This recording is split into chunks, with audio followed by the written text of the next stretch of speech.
오늘 참 귀한 날입니다. 우리 하나님께서 또 우리들을 불러 인도하셨고 하나님의 말씀을 향해서 내 마음을 이제 드리면서 그 말씀을 사모하는 그런 믿음을 주셨으니 얼마나 감사합니까? 이 사도행전 1장을 보면은요, 예수님은 제자들에게 하나님께서 약속하신 성령을 받기 위해서 한 곳에 모여서 열심히 기도하라고 명령하셨고, 제자들은 성도들과 함께 모여서 하나님 앞에 간절히 기도함으로 말미암아 성령을 충만히 받았습니다. 또한 성령이 너희에게 임하시면 너희가 권능을 받을 것인데 그 능력으로 나의 복음을 가정에서부터 땅끝까지 이르러 그 복음을 증언하라고 말씀해 주셨습니다. 제자들은 성령의 능력을 받아서 복음을 전하며 예루살렘 교회를 세웠고 교회는 놀라운 부흥을 가져왔으며 이방 나라에까지 복음을 전했다고 사도행전에 말씀해 주고 있습니다. 우리 성도들도 성령의 능력을 받아야 돼요. 성령이 충만해야 돼요. 성령의 감동 감화 속에서 내 마음 속에서 일어나는 그 놀라운 은총을 감사하면서 그리스도의 복음을 전해야 되는 것입니다. 성경을 보면은요, 갈라디아서에 무슨 말씀이 있느냐? 성령의 9가지 열매를 말씀해 주고 있어요. 근데 그 9가지 열매는 사랑과 희락과 화평과 오래 참음과 자비와 양성과 충성과 온유와 절제라 그래요. 그 가운데서 가장 첫 번째 열매가 뭐냐? 사랑의 열매. 사랑. 우리 기독교는 십자가의 종교이면서 사랑의 종교입니다. 우리 주 예수님께서 십자가를 짊어지시고 몸을 버려 우리를 구원하신 그 놀라운 하나님의 사랑이 우리 가운데 임했기 때문에 우리 기독교인들 가장 첫 번째 우리가 사모하고 행해야 될 일들이 바로 이 사랑이라고 하는 것입니다. 하나님의 사랑이죠. 하나님이 세상을 이처럼 사랑하사 독생자를 주셨다. 이는 그를 믿는 자마다 멸망치 않고 영생을 얻게 하라 하십니다. 하나님의 사랑이 우리에게 임했으니 우리가 그 사랑을 마음속에 간직하고 그 사랑의 삶을 살아가는 것이 얼마나 중요한가 하는 것입니다. 우리는 이미 사랑의 본질이 무엇인지를 저지난 주일에 몇 가지로 배웠습니다. 사랑은 무엇이라고 했느냐? 사랑은 오래 참는 것이다. 사랑은 온유한 것이다. 사랑은 시기하지 않는 것이다. 자, 사랑은 뭐라고요? 오래 참는 것이다. 사랑은 뭐라고요? 온유한 것이다. 사랑은 뭐라고요? 시기하지 않는 것이다. 그 말씀을 우리가 이미 그 말씀을 생각하면서 또 느껴보았습니다. 오늘 또 저는요, 이 사랑에 관한 그 사랑의 본질과 능력에 관해서 생각해 보려고 해요. 오늘도 이 가정 행복의 달을 지나면서 사랑의 본질, 사랑이 무엇인가? 그리고 사랑에는 어떤 능력이 나타나는가? 이 말씀을 이 시간 생각해 보려고 하는 것입니다. 먼저 오늘 말씀 보니까 사랑은 자랑하지 않는다 그랬어요. 사랑은 자랑하지 않는다. 우리 하나님께서 우리를 부르신 것을 보면은요, 하나님은 육체대로 지혜 있는 자들을 부르지 아니하시고요, 또 능한 자를 부르지 아니하시고요, 문벌 좋은 자를 부르지 아니하시고요, 오히려 하나님은 세상에서 미련한 자를 부르시고 지혜로운 자를 부끄럽게 하시고 약한 자를 택하셔서 강한 자를 부끄럽게 하신다고 말씀하셨어요. 그리고 세상에 멸시받는 자들, 천한 자들, 없는 자들을 택하여 있는 자들을 부끄럽게 하신다고 하는 말씀을 하셨습니다. 그러면서 뭐라고 말씀하셨느냐? 이렇게 하나님께서 약한 자를 강하게 만드시는 것은 있다고 자랑하고 뽐내는 사람들을 자랑하지 못하도록 하시기 위해서 그렇게 하나님께서 약한 자, 가난한 자, 병든 자를 불러서 건강케 하시고 또 그런 사람을 강하게 하시고 하나님이 사용하신다고 말씀해 주셨습니다. 그러므로 우리는 자랑할 것이 없어요. 내가 얼마나 똑똑하고 잘났다고 자랑하면은 그것이 나에게는 오히려 하나님 앞에서 죄가 된다는 것을 분명히 아셔야 되겠습니다. 사람은 나이가 40이 되면은요, 지식의 평등이 찾아온다는 거예요. 공부를 잘하고 못하는 것은 어린 시절 학교 다닐 때 이야기고요. 40이 넘어가면은 배운 사람이나 못 배운 사람이나 똑같다는 거예요. 그리고 사람이 50대가 되면은요, 외모의 평등이 찾아온다고 합니다. 예쁜 사람, 못생긴 사람 구분하는 것은 어리고 젊을 시절 이야기고요. 50이 넘어가면은요, 배도 나오고요, 엉덩이도 이제 처지고요, 두루뭉실해져서 그 사람이 그 사람, 별 차이가 없다는 거예요. 그리고 사람이 60이 되면은요, 성어 평등이 찾아온답니다. 남자나 여자나 평준화가 된다는 거예요. 그래서 60이 되면은요, 그렇게도 거친 남편이 여자한테 꼼짝 못해요. 여자가 더 힘이 세지고, 그렇게 해서 남자나 여자나 거의 평등한 가운데에서 생활할 수밖에 없다 하는 얘기입니다. 그리고 사람이 70이 되면은요, 건강의 평등이 찾아옵니다. 건강한 사람이나 건강하지 못한 사람이나 고만고만합니다. 왜? 그만큼 늙어가기 때문에 그렇습니다. 지금 100세 시대라고 하지만 그래도 70줄 넘어서면은 건강이 거기서 거기에요. 그리고 80이 넘어서면은요, 재물의 평등이 찾아오고요, 생사의 평등이 찾아온다고 합니다. 늙어서 제대로 먹지도 못하는데 돈이 많으면 못 하겠습니까? 가진 사람이나 못 가진 사람이나 별반 차이가 나지 않는다는 것입니다. 그러니까 생사의 평등이 찾아오니, 그러나 말은 살아있어요. 나이가 많을수록 말은 잘하지만 살아있지만 죽음이 눈앞에 있는데 무엇을 자랑하겠습니까? 무슨 말입니까? 이 사람이나 저 사람이나 서로 거기서 엇비듯한 거예요. 네? 물론 특별히 건강 체질로 태어나가지고 100세까지도 사는 분도 있지만, 그러나 80 넘어서면 이 생사의 문제는 거기서 거기에요. 자, 무슨 말씀을 드리려고 하면은요, 내 인생 독특한 삶을 산다고 하고 있지만은요, 사실은 하나님 앞에서 자랑할 것이 없다. 이제 그런 말씀을 드리고 싶은 거예요.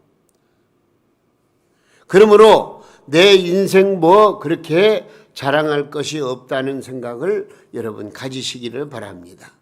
그런데요, 내가 자랑을 하게 되면은요, 나 자신은 우쭐하고 우월감을 가질 수가 있을지 몰라요.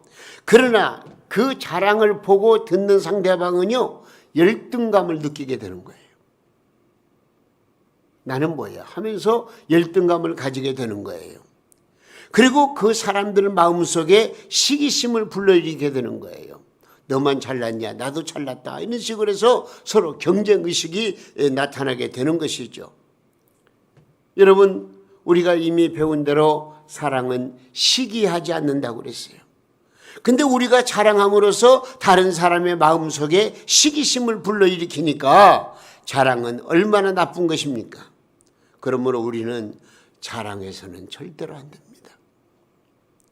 이 고린도 교회를 보면은요, 고린도 교회 교인들은 자랑이 너무 심했습니다.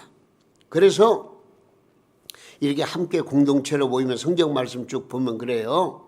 이 고린도 교회가 자랑이 많은데 어떤 사람이 찬송을 아주 열심히 불러요. 자랑하는 거예요. 예?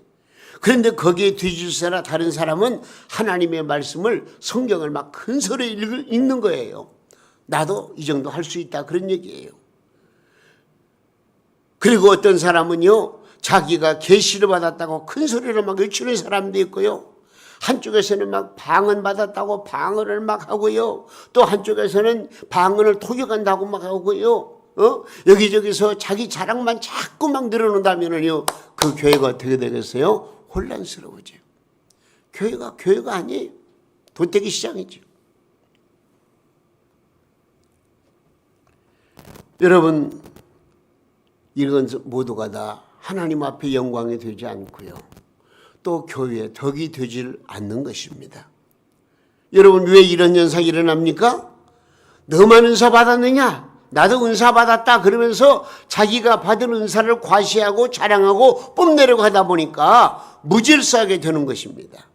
여러분, 사랑은 뭐라고요? 자랑하지 않는 거예요. 내가 좀 더 아는 거 있을지라도, 가진 거 있을지라도, 내가 좀 건강할지라도 여러분 자랑하지 마세요. 늘 하나님 앞에서 겸손해야 한다는 것을 우리는 기억해야 되겠습니다. 여러분, 우리는 자기 자랑보다는 남을 높여주고 자랑해 주어야 되는 거예요. 우리 예수님은 그야말로 자랑할 모든 것을 갖추신 분이십니다. 그럼에도 불구하고 예수님은 단 한 번도 자기 자신을 자랑한 일이 없어요. 예수님이 얼마나 많은 기적을 베푸셨습니까? 그러나 예수님은 결코 자기 자신에게 영광을 돌리지 않으셨습니다. 언제나 하나님 아버지께 모든 영광을 올려드렸습니다. 심지어는 예수님은 이런 말씀을 하셨어요. 뭐라고 말씀하셨느냐? 요한복음 12장 49절 말씀 보니까 이렇게 되어 있어요. 내가 내 자의로 말한 것이 아니요, 나를 보내신 아버지께서 나의 말할 것과 이룰 것을 친히 명령하여 주셨으니. 그러니까 예수님이 하시는 모든 것은 하나님에 의해서 하시는 것. 하나님이 말을 권세해 주시고, 하나님께서 그렇게 이적을 베풀게 하시고, 하나님께서 모든 일을 행하셨다는 것을 영광을 하나님께 올려드렸지 내가 이렇게 했다고 자랑하지 않으셨다는 것입니다. 예수님은 말씀하실 때도 자의로 말씀하지 않으셨습니다. 언제나 하나님이 주시는 말씀만 전하신다고 말씀했습니다. 그렇다면 우리는 어떻습니까? 우리는 권시 자랑할 것이 없는 사람이니까 더더욱 자랑하려고 해서는 안 된다는 것입니다. 그래서 바울 사도께서는 이런 말씀하셨어요. 갈라디아서 6장 14절 말씀에 이런 말씀하셨어요. 그러나 내게는 뭐요? 우리 주 예수 그리스도의 십자가 위에는 결코 자랑할 것이 없다. 내가 자랑할 것 한 가지가 있다. 그것은 예수님이다. 예수님 십자가다. 이외에는 나는 자랑할 것이 없다고 그렇게 말씀을 하셨습니다. 여러분, 사람은 하나님 앞에서 볼 때는요, 진짜 귀한 존재이긴 하지만, 그러나 아담과 하와로부터 내려오는 원죄와 또 자범죄가 있어서요, 우리 인간들은 따지고 보면 정말로 자랑할 것이 아무것도 없어요. 응? 그렇기 때문에 우리는 나를 자랑하려고 하지 말고 우리 주 예수님의 십자가만을 자랑할 수 있기를 바랍니다. 나를 자랑할 그 시간에 다른 사람을 오히려 높여주고 칭찬하는 그런 습관이 있어야 되는 거예요. 그래서 고린도전서 1장 31절 말씀 보니까 자랑하는 자는 자랑할지니 하면서 주 안에서 자랑하라. 예수 안에서 자랑하라는 거예요. 여러분들이 신앙생활을 어떻게 하십니까? 남들보다 내가 더 신앙생활 잘한다고 생각하십니까? 그것마저도 자랑해서는 안 돼요. 오로지 내 안에서 예수님이 살아계시고 예수 그리스도의 나의 구주인 것을 예수님을 자랑해야죠. 내 가지고 있는 모든 것을 자랑해서는 안 된다. 왜? 사랑은 뭐하지 아니하며 자랑하지 아니하며 그랬습니다. 그리고 사랑은 교만하지 아니하며입니다. 자랑이 외적인 것이라면 이 교만은 내적인 것입니다. 자랑이 말과 행동으로 나타나는 것이라면 이 교만은 마음의 깊은 데서, 마음의 자세에서 나오는 것입니다. 그래서 잠언 16장 18절 말씀에 이런 말씀이 나와요. 교만은 뭐요? 패망의 선봉이고 거만한 마음은 넘어짐의 앞잡이니라 그랬어요. 예? 교만이 선봉에 섭니다. 반드시 뒤따라오는 것이 뭐요? 패망이라는 것입니다. 거만한 마음이 있는 곳에는 언제나 넘어짐이 뒤따라온다고 말씀하고 있습니다. 여러분, 한마디로 말하면 이 교만 때문에 망하는 거예요. 교만은 그렇게 나쁜 거예요. 그러므로 우리는 겸손으로 허리를 동이고 섬기는 마음으로 살아야 되겠다는 것입니다. 이런 그 우화적인 얘기를 제가 책을 통해서 읽어봤어요. 숲속에 아침이 찾아왔어요. 근데 그 숲속에 아침에 들짐승들이 여기저기서 모여가지고 물을 마시는 거예요. 근데 그 가운데 사슴이 하나 끼어 있어요. 그 사슴도 물을 마시려고 딱 보니까 물속에 비친 자기의 모습이 그렇게 좋을 수가 없어요. 머리에 달린 뿔이 너무나도 황홀하고 아름다웠습니다. 그런데 다른 짐승들을 보니까 머리에는 아무것도 없어요. 대머리예요. 그냥 자기 혼자 그냥 막 머리를 내두르면서 나에게는 이런 자랑스러운 뿔이 있다고 막 그냥 자랑을 많이 하고 그리고 자기가 최고인 양 교만을 떠는 거예요. 한참 그러고 있는데 갑자기 한쪽에서 으르릉 소리가 나는데 사자가 나타난 거예요. 그리고 막 짐승들이 여기저기서 막 그냥 사자가 나타났으니까 뛰어 도망가는데 이 사슴도 도망가다가 그만이야 나뭇가지에 딱 걸려버린 거예요. 뿔이. 그리고 몸부림치다가 결국은 자기 자랑하다가 이 사슴이 사자의 먹잇감이 되었다. 이제 그런 이 교만이 얼마나 무서운 것인가. 교만하지 아니한다는 그런 우화적인 이야기를 제가 읽어봤어요. 여러분, 교만이 있는 곳에는 언제나 패망이 따라오기 마련입니다. 그런데 성경 보니까요, 바울이나 아볼로 같은 사람이 있어요. 이 바울 사도나 아볼로는 신실하고 겸손한 주의 종들이었습니다. 그들은 하나님의 말씀 안에서만 교인을 가르쳤습니다. 자기들을 높이지 아니했습니다. 다른 사람들이 자기들을 높여주는 것마저도 원치 아니했다고 말씀하고 있습니다. 여러분, 그런데 고린도 교인들은요, 서로가 서로를 대적했어요. 그 이유는 뭐냐? 교만한 마음 때문이었습니다. 교만하기 때문에 서로 아웅다웅 시기하고 질투하고 싸우고 난리가 난 거예요. 여러분, 사랑이 없는 지식은요, 교만해서 형제들의 마음을 아프게 할 뿐입니다.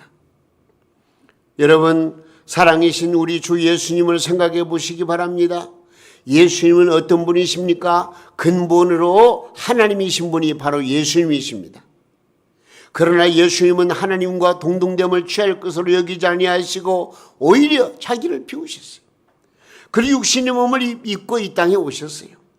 그리고 심지어는 우리의 인류 죄악을 담당하시고 십자가에 못 박혀 죽으신 거예요.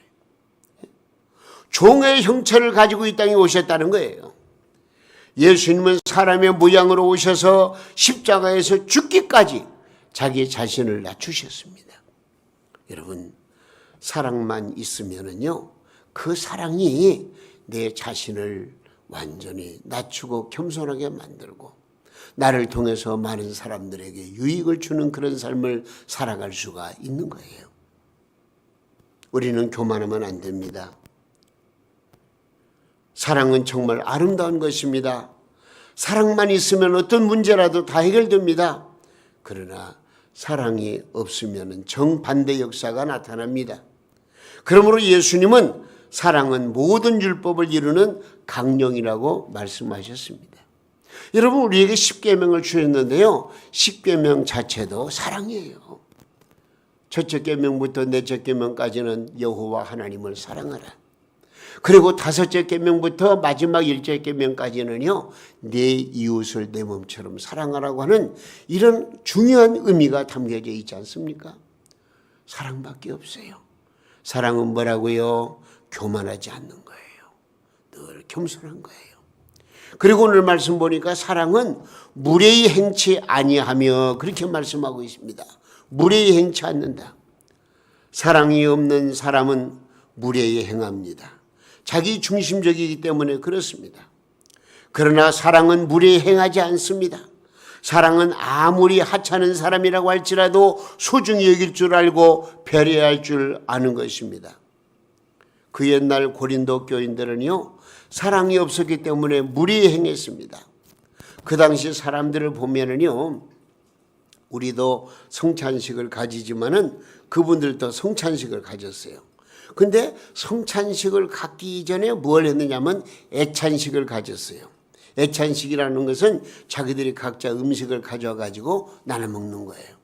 근데 부자들은 아주 좋은 음식을 가지고 와서 음식을 먹는데 가난한 사람들은 먹을 것이 없으니까요, 가지고 오지를 못해요. 여기서 문제가 생기는 거예요. 그러면 있는 사람들이 가지고 와서 없는 사람들을 베풀면 좋은데 꾸역꾸역 자기들만 먹는 거예요.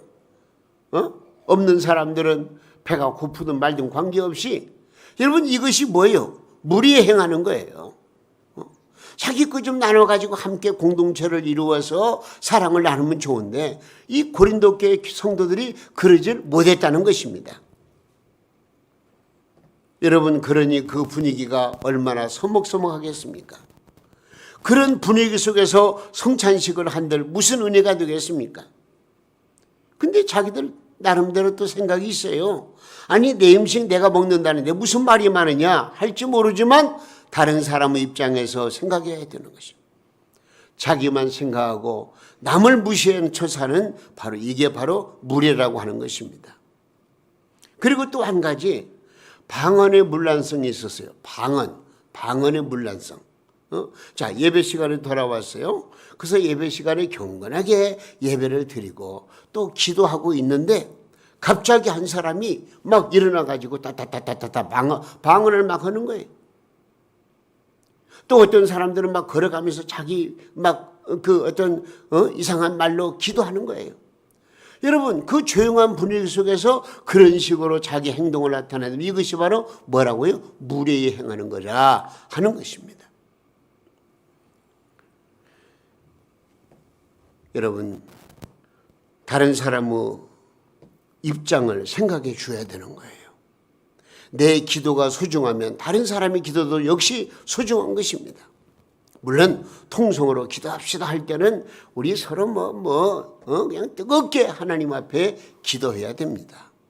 그러나 조용하게 기도할 때가 있잖아요. 그런 때는 함께 보조를 맞춰서 생각을 같이 해서 함께 기도해야지. 독특하게 자기 막 감정대로 자기 생각대로 막 휘적거리고 다니는, 이게 바로 뭐라고요? 무례히 행하는 것이다 하는 것입니다.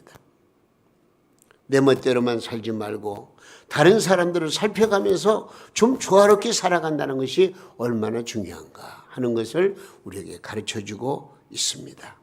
오늘 우리가 실천해야 될 사랑을 세 가지로 살펴봤습니다. 먼저는 어떻게 하자고요? 사랑은 자랑하지 않습니다. 나를 자랑하려고 하지 말고 주 예수 그리스도의 십자가만을 자랑하십시다. 그리고 나를 자랑하려고 하지 말고 그 대신 다른 사람을 칭찬해 주면서 인격을 존중해 주십시다. 그리고 또 사랑은 교만하지 않습니다. 나를 높이려고 하지 말고 다른 사람을 높여주십시다. 스스로 높아지려고 하지 말고 나 자신은 낮아지고 다른 사람을 좀 더 존중해 주는 그런 마음을 가져야 되겠습니다. 그리고 사랑은 무례하지 않는다고 그랬습니다. 아무리 하찮은 사람이라 할지라도 소홀히 여기거나 무시하지 말고 존중히 여기는 그런 마음을 가지고 형제의 사랑을 나누는, 이것이 얼마나 중요한가 하는 것을 오늘 우리에게 가르쳐 주셨습니다. 여러분, 사랑을 실천하는 우리 동명교회 성도님들이 다 되시기를 주님의 이름으로 축원합니다. 우리의 삶 속에서 사랑의 꽃이 아름답게 피어나고 사랑의 열매가 능력으로 열려지기를 바라는 것입니다. 오늘 주신 말씀 우리 깊이 기억하시면서, 주님, 이제부터 사랑은 오래 참는다고 그랬습니다. 사랑은 온유하다고 그랬습니다. 사랑은 시기하지 않는다는 말씀을 이미 배웠습니다. 근데 오늘은 사랑은 자랑하지 아니하고 교만하지 아니하고 무례히 행찮는다는 이 말씀을 우리의 마음속에 아로새기면서, 주님, 이제는 진정으로 주님의 사랑으로 내 가슴을 채우고 그 사랑으로 내 이웃을 사랑하고 믿음, 소망, 사랑으로 하나 되어서 하나님께 영광 돌리는 축복의 삶을 살겠노라고 굳게 다짐하는 그런 시간을 만들었으면 좋겠습니다. 오늘 이 시간 우리 함께 하나님 앞에 기도하시면 좋겠어요. 주님, 오늘 주신 말씀 깊이 기억하고 이제는 내 자신을 자랑하지 아니하고 교만하지 아니하고 무리행치 않는 그런 삶을 살겠습니다라고 하나님 앞에 겸손한 마음으로 고백하시고 또 그런 믿음의 삶을 한 주간 동안 살아가신다면 우리 하나님께서 여러분들을 높여주시고 여러분들을 사용하시고 여러분들의 건강 주시고 여러분들의 삶을 형통케 하시고 여러분의 삶을 복된 삶으로 이끌어 주실 줄로 믿습니다.